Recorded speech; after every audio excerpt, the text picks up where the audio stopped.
Isang gabi, habang nagtuturo ang guro, Bawal na gamot ay isa sa mga pangunahing suliranin ng ating bansa. Kaya ipinasa noong 2002 ang Republic Act 9165. Ang ng batas na ito ay upang matigil ang paggamit o pagkalat sa mga nagbebenta at pati na rin ang rehabilitation center para sa mga ang bawal na gamot ay isa sa mga pangunahing suliranin ng Republic Act 9165.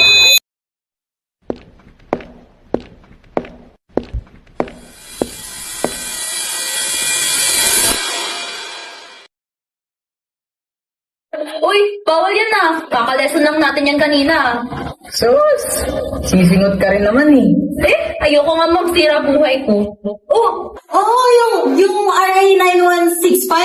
Ay, sus, wala yan. Magbago na nga kayo bago pa mahuli ang lahat. Oo, tangi.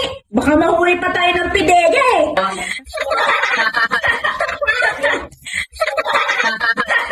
sa pagkainis, agarang nagsumbong ang estudyante sa guro.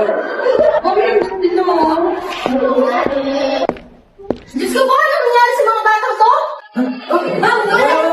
Ngunit, hindi nila alam na hindi lang pala isang beses itong ginawa ng mga estudyante, kundi araw, araw, araw.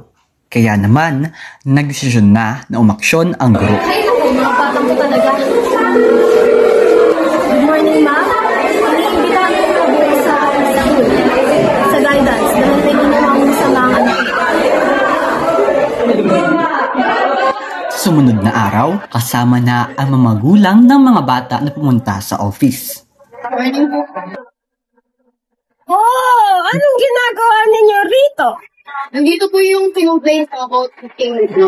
Oh, kayo ba yung mga nagyoyosi, nagiinom, at nagdodroga sa paangalan na ito? Kayo yan? Aba. Alam niyo bang ang gateway drugs ay maaari pang magdulot ng panganib at maaari magdala ito sa inyo sa mas lalong pagkaumaling sa pinagbabawal na gamot na droga. Guys, kayong mga kabataan kayo, alam niyo bang hindi pa huli ang lahat? Kaya, nararapat na malaman ninyo ang panganib na dulot sa inyo ng masamang droga na yan, pati ang pagninigarilyo at pag-iinom. Sapagkat maaari itong magdulot sa inyo ng mas lalong kapahamakan sa buhay. Hindi pa huli ang panahon. Maaari pa kayong magbago. Nararapat na kayong mga kabataan ay maging huwara ng kabutihan sa ating paaralan upang mas maging maganda ang mundong ating ginagalawan. Naiintindihan niya ba? Opo, ma'am. Kung ganoon, ayoko nang makakarinig pa ng naninigarilyo kayo roon sa CR na iyon. Nagyoyosi, nagsasabong, at kung ano pa man yung ginagawa niyo doon sa CR. Kapag bumalik pa kayo rito, alam niyo na ang mangyayari sa buhay niyo. Kaya magbago na kayo. Manalangin kayo sa Panginoon. Humingi kayo ng tulong sa Kanya sa panahong nawawalan kayo ng pag-asa.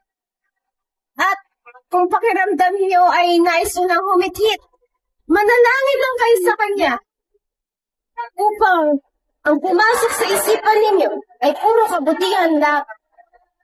At mabuti rin na makapag-usap kayo sa pamilya ninyo. At kayong mga magkakaibigan, pwede naman kayo lang ang magtulungan eh. Maging magkaisa kayo upang ang mundo naman natin ay magkaroon ng kapayapaan. Naiintindihan ninyo? Kaya tigilan ninyo na yung bawal na gamot na yan. At dahil sa pakinig sa counselor, natuto ang mga bata at hindi na gumamit ng mga pinagbabawal na gamot.